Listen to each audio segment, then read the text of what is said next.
கரூரில் நடக்கக்கூடாதது நடந்துவிட்டது என்று தெரிவித்திருக்கும் தாவேக தலைவர் விஜய் தனது மனது முழுக்க வலி மட்டும்தான் இருக்கிறது என்று கூறியுள்ளார்.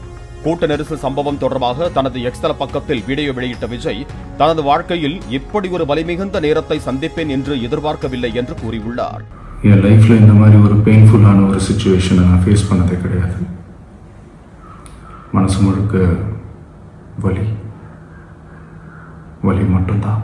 இந்த நேரத்தில் சொந்தங்களை இழந்து தவிக்கிற அத்தனை குடும்பங்களுக்கும் என்னுடைய ஆழ்ந்த இரங்கலை தெரிவிச்சுக்கிறேன். எனக்கு தெரியும், என்ன சொன்னாலும் இது ஈடேயாகாதுன்னு எனக்கு தெரியும். கரூரில் நடந்த சம்பவம் தொடர்பாக மக்கள் உண்மையை சொல்லும் போது கடவுளே வந்து எனக்கு சொல்வது போல இருந்தது என்று குறிப்பிட்டிருக்கும் விஜய் மருத்துவமனையில் சிகிச்சை பெறுவோரை விரைவில் சந்திக்க இருப்பதாக கூறினார். ஒரு 5 மாவட்டத்துக்கு பிரச்சாரத்துக்கு போனோம். இந்த மாதிரி எதுவுமே நடக்கல. ஆனால் கரூரில் மட்டும் ஏன் எப்படி நடக்குது? மக்களுக்கு எல்லா உண்மையும் தெரியும். மக்கள் எல்லாத்தையும் பார்த்துக்கிட்டு இருக்கிறாங்க.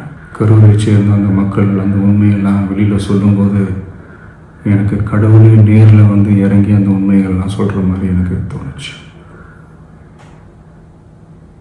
சீக்கிரமே எல்லா உண்மைகளும் வெளியில் வரும்.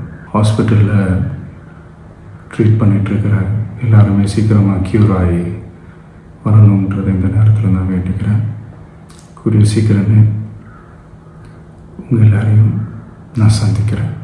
பதற்றமான சூழலை தவிர்க்கவே கரூர் செல்லவில்லை என்று விளக்கமளித்திருக்கும் விஜய் மக்களின் அன்புக்கும் பாசத்துக்கும் தாம் கடமைப்பட்டுள்ளதாக கூறியுள்ளார். இனி பிரச்சாரத்திற்கு பாதுகாப்பான இடங்களையே கேட்போம் என்றும் விஜய் தெரிவித்திருக்கிறார். நானும் மனுஷன் தானே. அந்த நேரத்தில் அத்தனை பேர் பாதிக்கப்பட்டு இருக்கும்போது எப்படி அந்த ஊரை விட்டுட்டு என்னால் கிளம்பி வர முடியும்? நான் திரும்ப அங்கே போகணும்னு இருந்துச்சுன்னா அதை ஒரு காரணம் காட்டி அங்கே வேறு சில பதட்டமான சிச்சுவேஷன்ஸ், வேறு சில சம்பாவிதங்கள் அந்த மாதிரி எதுவும் நடந்துடக்கூடாதுன்றதுக்காக தான் நாங்கள் அவாய்ட் பண்ணோம். பிளே ஸ்டோர் மற்றும் ஆப் ஸ்டோரில் இருந்து பாலிமர் செயலியை QR கோடு மூலம் பதிவிறக்கம் செய்யுங்கள். செய்திகளை உடனுக்குடன் பெறுங்கள்.